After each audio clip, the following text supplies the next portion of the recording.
Hi friends, welcome back. ഇന്ന് നമ്മൾ അടിപൊളിയായിട്ടുള്ള ഹെൽത്തി ആയിട്ടുള്ള അണ്ടിപ്പുട്ടിൻ്റെ റെസിപ്പി ആയിട്ടാണ് കേട്ടോ വന്നിട്ടുള്ളത്. പഴമയിൽ നിന്ന് പുതുമയിലേക്ക് വന്നിട്ടുള്ള ഒരു ന്യൂജൻ അണ്ടിപ്പുട്ടിൻ്റെ റെസിപ്പിയാണ് കേട്ടത്. അപ്പോൾ വീഡിയോ സ്കിപ്പ് ചെയ്യാതെ കാണണേ.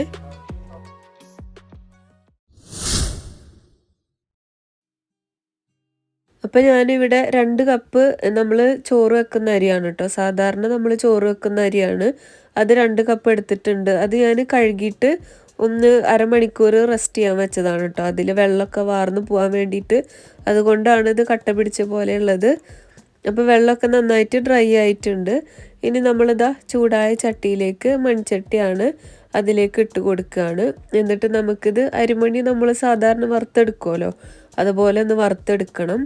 ഞാനിത് കഴുകിയിട്ട് അങ്ങനെ തന്നെ വാര വെക്കാൻ വെച്ച കാരണമാണ് കേട്ടോ. കട്ട പിടിച്ച പോലെയുള്ളത് അതൊന്നും കുഴപ്പമില്ല.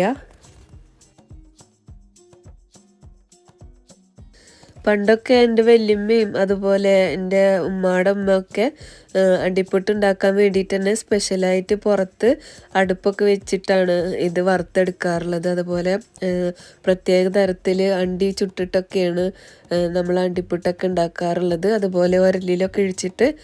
ഇന്നൊന്നും അങ്ങനെ ആരും ചെയ്യുന്നില്ല. ഇപ്പൊക്കെ പുതിയ മോഡലായി.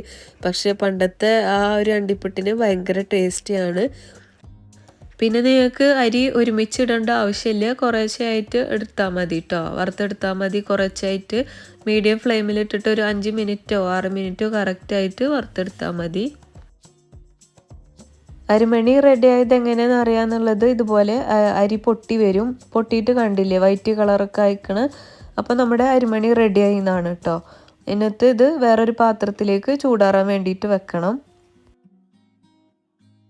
ഇനി ഞാൻ സെയിം ചട്ടിയിലേക്ക് തന്നെ അണ്ടിപ്പരിപ്പ് ഇട്ട് കൊടുക്കുകയാണ്. ഇതൊരു 3/4 കപ്പോളം ഉണ്ടാവും. അതിന് ശേഷം 1/2 കപ്പ് ബദാം ആഡ് ചെയ്യുന്നുണ്ട്. അതേപോലെ തന്നെ 2 ടേബിൾ സ്പൂണോളം പിസ്ത ഉണ്ട് കേട്ടോ. പിസ്തയും കൂടി ആഡ് ചെയ്യുന്നുണ്ട്. അപ്പോൾ ഇതൊക്കെ ഓപ്ഷനിലാണ്. നിങ്ങൾക്ക് ഇഷ്ടമുണ്ടെങ്കിൽ മാത്രം ചേർത്ത് കൊടുത്താൽ മതി. എന്നിട്ട് ഒന്ന് വറുത്തെടുക്കണം നമുക്കിത്. നമ്മളിതൊരു വെറൈറ്റി റെസിപ്പിയാണല്ലോ ഉണ്ടാക്കുന്നത്. അപ്പോൾ അതിന് വേണ്ടിയിട്ടാണ് ഞാൻ ബദാമും പിസ്ത ഒക്കെ ചേർത്തത് കേട്ടോ. ഇതിൻ്റെ കളറൊന്ന് ചേഞ്ച് ആവുന്നത് വരെ വറുത്തെടുത്താൽ മതി കേട്ടോ, ഒരു 2-3 മിനിറ്റോളം. പിന്നെ പണ്ടത്തെ റെസിപ്പിയിലൊന്നും ബദാമും പിസ്ത ഒന്നും ചേർക്കാറില്ല. ജസ്റ്റ് നമ്മുടെ അണ്ടിപ്പരിപ്പ് മാത്രമേ ചേർക്കുള്ളൂ. ഞാനിതൊരു പുതിയ രീതിയിൽ ഉണ്ടാക്കുന്നത് കൊണ്ടാണ് കേട്ടോ ഇതൊക്കെ ആഡ് ചെയ്തത്. അപ്പോൾ നിങ്ങൾ ഉണ്ടാക്കുമ്പോൾ ഇതൊന്നും വേണ്ടെങ്കിൽ തികച്ചും ഓപ്ഷനിലാണ്. ഇപ്പോൾ പുതിയ എത്ര വെറൈറ്റി ആയിട്ടുള്ള റെസിപ്പി ഉണ്ടെങ്കിലും നമ്മുടെ പഴയ ഒരു റെസിപ്പിയുടെ ടേസ്റ്റ് ഇപ്പോഴത്തെ ഒരു റെസിപ്പിക്ക് ഇല്ല കേട്ടോ. അത് വേറെ തന്നെയാണ്. അങ്ങനെ നമ്മൾ വറുത്തെടുത്ത അണ്ടിപ്പരിപ്പിൻ്റെ കളറൊക്കെ ചേഞ്ചായി വന്നിട്ടുണ്ട്. ഞാനൊരു 2-3 മിനിറ്റോളം വറുത്തെടുത്തിട്ടുണ്ട് കേട്ടോ. ഇനി നമുക്ക് ഈ ചട്ടിയിൽ നിന്ന് ഇത് മാറ്റണം. ഞാനിപ്പോൾ വേറൊരു പാത്രത്തിലേക്ക് മാറ്റിയിട്ടുണ്ടായിരുന്നു ചൂടാറാൻ വേണ്ടിയിട്ട്. അതേ ചട്ടിയിൽ വെച്ച് കഴിഞ്ഞാൽ ഇത് കരിഞ്ഞു പോകട്ടോ. ഇനി നമുക്കിതൊന്ന് പൊടിച്ചെടുക്കണം. ഞാൻ ചെറിയ മിക്സിയുടെ ജാറിലിട്ടിട്ടാണ് കേട്ടോ പൊടിക്കണത്. അതിൽ കാണുന്നത് ശർക്കര പൊടിച്ചതാണ് കേട്ടോ. അത് കുഴപ്പമില്ല. സെയിം ജാറിലാണ് നമ്മൾ ഇത് പൊടിച്ചെടുക്കുന്നത്. കുറേശ്ശായിട്ട് നൈസായിട്ട് പൊടിച്ചെടുക്കുകയാണ്.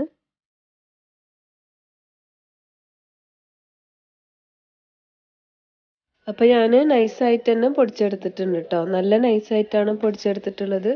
അതേപോലെ നമ്മുടെ നട്ട്സും നല്ല രീതിയിൽ തന്നെ പൊടിച്ചെടുത്തിട്ടുണ്ട്. ഇനി നമുക്കിതൊന്ന് നന്നായിട്ട് മിക്സ് ചെയ്തിട്ട് കൊടുക്കാം കേട്ടോ. ഞാനൊരു വലിയ പാത്രത്തിലേക്കാണ് ഇട്ടിട്ടുണ്ടായിരുന്നത്. നമുക്ക് കൈകൊണ്ട് ആദ്യം ഒന്ന് മിക്സ് ചെയ്തിട്ട് കൊടുക്കുക. അപ്പം ഇനി നമുക്കിതിലേക്ക് ചിരകിയ തേങ്ങ ചേർത്ത് കൊടുക്കാം കേട്ടോ. ഞാനിവിടെ എൻ്റെ ഈ ഒരു കയ്യിൽ 3 പ്രാവശ്യമായിട്ട് തേങ്ങ ചേർത്തിട്ടുണ്ട്. അപ്പം നിങ്ങൾ എടുക്കുന്നതിനനുസരിച്ചിട്ടൊക്കെ തേങ്ങ ചേർത്താൽ മതി. അതേപോലെ അരിമണിയോ അങ്ങനെയൊക്കെ ചേർത്താൽ മതി. പിന്നെ തേങ്ങ കൂടി വെച്ചിട്ട് കുഴപ്പമൊന്നും ഉണ്ടാവില്ല, ടേസ്റ്റ് കൂടുള്ളൂ. അപ്പോൾ ഞാൻ 3 പ്രാവശ്യമായിട്ട് ആദ്യം തേങ്ങ ചേർത്തിട്ടുണ്ട്. എന്നിട്ട് വീണ്ടും നന്നായിട്ട് മിക്സ് ചെയ്ത് കൊടുക്കുകയാണ്. ഇത് ശർക്കര പൊടിച്ചതാണ് കേട്ടോ. നിങ്ങൾക്ക് ആവശ്യത്തിനുള്ള അനുസരിച്ചിട്ട് ചേർത്ത് കൊടുക്കുക. ഞാനിത് നമുക്ക് ശർക്കര അച്ചായിട്ടാണല്ലോ കിട്ടുക. ഇപ്പോൾ ഒക്കെ സൂപ്പർ മാർക്കറ്റിൽ പൊടിയായി കിട്ടുന്നുണ്ട്. അപ്പം നമുക്ക് അതിനേക്കാളൊക്കെ എളുപ്പത്തിൽ അച്ച് കിട്ടിയാൽ പിന്നെ അമ്മിയൊക്കെ ഉണ്ടല്ലോ, അതിലൊന്ന് ജസ്റ്റ് ചതച്ചെടുക്കുക. എന്നിട്ട് നമ്മുടെ ചെറിയ മിക്സിയുടെ ജാറിൽ ഒന്ന് കറക്കിയെടുത്താൽ ഇതുപോലെ പൊടിയായി കിട്ടും കേട്ടോ. എന്നിട്ട് ഗ്ലാസ് ജാറിലാക്കി വെച്ചാൽ മതി. അപ്പം നമുക്ക് സിമ്പിളായിട്ട് ശർക്കര വെച്ചിട്ട് എന്തെങ്കിലും റെസിപ്പി ഉണ്ടെങ്കിൽ അടിപൊളിയായിട്ട് എളുപ്പത്തിൽ ചെയ്യാം. അപ്പം ഞാൻ പാകത്തിനുള്ള ശർക്കര ഇട്ട് കൊടുത്തിട്ടുണ്ട്. ഇനി ഞാൻ അതിലേക്കൊരു 3/4 ടീസ്പൂണോളം ഏലക്കായ പൊടിച്ചതാണ് കേട്ടോ.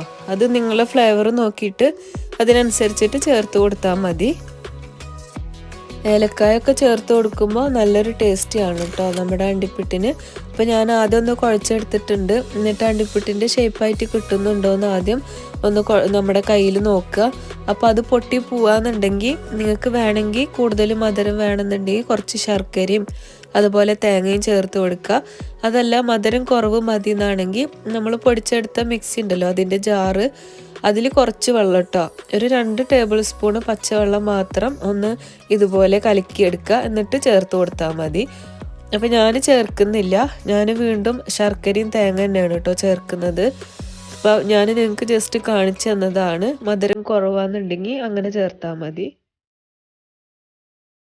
അപ്പോൾ എനിക്ക് കുറച്ചുകൂടെ മധുരം വേണം, അതിന് വേണ്ടിയിട്ട് ഞാൻ കുറച്ചും കൂടി ശർക്കര ഇടുന്നുണ്ട്. അതുപോലെ തന്നെ അരക്കൈ തേങ്ങയും കൂടി ഇടുന്നുണ്ട് കേട്ടോ. അപ്പം നിങ്ങളൊക്കെ നോക്കിയിട്ട് ചെയ്താൽ മതി. അപ്പോൾ ഇതിപ്പോൾ കറക്റ്റ് ആയിരുന്നു. ഞാനിത് നമ്മൾ അണ്ടിപ്പുട്ടിൻ്റെ ഷേപ്പ് ആക്കി നോക്കുമ്പോൾ കറക്റ്റായിട്ട് ബോൾ പോലെ കിട്ടുന്നുണ്ട്. അപ്പം നമ്മൾ ആദ്യം നമ്മൾ മിക്സിങ്ങിലാണ് കേട്ടോ ഇതിൻ്റെ കാര്യം. നല്ല രീതിയിൽ തന്നെ നമ്മളിത് കുഴച്ചെടുക്കണം. നമ്മളിത് കൈകൊണ്ട് നന്നായി കുഴച്ചെടുക്കുമ്പോഴാണ് ശർക്കരയുടെ നനവും തേങ്ങയുടെ നനവൊക്കെ ഇതിൽ പിടിച്ചെടുക്കുക. ഇപ്പം ഇതാ കണ്ടില്ലേ, കുഴച്ചെടുക്കുമ്പോൾ നല്ല അടിപൊളിയായിട്ട് കിട്ടുന്നുണ്ട്. ഇനി ഞാൻ ഓരോന്നായിട്ട് റൗണ്ട് ചെയ്തിട്ട് എടുക്കുകയാണ്. അങ്ങനെ നമ്മുടെ സൂപ്പർ ആയിട്ടുള്ള ടേസ്റ്റി ആയിട്ടുള്ള ഹെൽത്തി ആയിട്ടുള്ള നമ്മുടെ അണ്ടിപ്പുട്ട് റെസിപ്പി റെഡി ആയിട്ടുണ്ട്. അതേപോലെ തന്നെ വെറൈറ്റി ആയിട്ടുള്ള ഒരു റെസിപ്പിയാണ്. ഡിഫറെൻ്റ് രീതിയിലാണ് നമ്മൾ ഉണ്ടാക്കിയിട്ടുള്ളത്. അപ്പോൾ നല്ല ടേസ്റ്റിയാണ്. അതുപോലെ കട്ടൻ ചായയുടെ കൂടെയൊക്കെ കഴിക്കാൻ പറ്റിയ നല്ലൊരു റെസിപ്പിയാണ് കേട്ടോ. എല്ലാവർക്കും അറിയാവുന്നത് തന്നെയാണ്, എന്നാലും ഞാൻ വെറൈറ്റി ആയിട്ടൊന്നും ഉണ്ടാക്കിയെന്നുള്ളൂ. അപ്പോൾ നമ്മുടെ വീഡിയോ കണ്ടുകൊണ്ടിരിക്കുമ്പോൾ നിങ്ങൾക്ക് ഇഷ്ടമാവുന്നുണ്ടെങ്കിൽ ലൈക്ക് ചെയ്യാൻ മറക്കരുത്. നമ്മുടെ ചാനൽ ആരെങ്കിലും സബ്സ്ക്രൈബ് ചെയ്യാതെ കാണുന്നുണ്ടെങ്കിൽ സബ്സ്ക്രൈബും കൂടി ചെയ്തേക്കണം കേട്ടോ. ഞാനുണ്ടാക്കുന്ന ഒരുവിധ റെസിപ്പിയൊക്കെ എല്ലാവരും ഉണ്ടാക്കിയിട്ട് ഒരുപാട് പേര് ഫോട്ടോ അയച്ചു തന്നിട്ടുണ്ട്. അതുപോലെ തന്നെ നിങ്ങൾക്കൊക്കെ ഇഷ്ടമായി എന്ന് അറിഞ്ഞതിൽ ഒരുപാട് സന്തോഷം കേട്ടോ. ഞാൻ അതിൻ്റെ ഫോട്ടോ ഒക്കെ അടുത്ത വീഡിയോയിൽ കാണിക്കാം കേട്ടോ.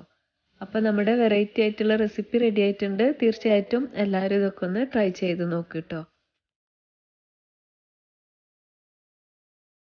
അപ്പോൾ ഇതൊക്കെയാണ് ഇന്നത്തെ വിശേഷങ്ങൾ. വീഡിയോ ഇഷ്ടമായാൽ ലൈക്ക് ചെയ്യാൻ മറക്കരുത്. സബ്സ്ക്രൈബ് ചെയ്യാതെ കാണുന്നവരുണ്ടെങ്കിൽ സബ്സ്ക്രൈബും ചെയ്യുക. പിന്നെ നിങ്ങൾക്ക് കമൻറ്റ് ബോക്സിൽ എന്തെങ്കിലും കമൻറ്റ് ഉണ്ടെങ്കിൽ എഴുതാവുന്നതാണ് കേട്ടോ. അപ്പോൾ എല്ലാവർക്കും താങ്ക് യു. ബൈ.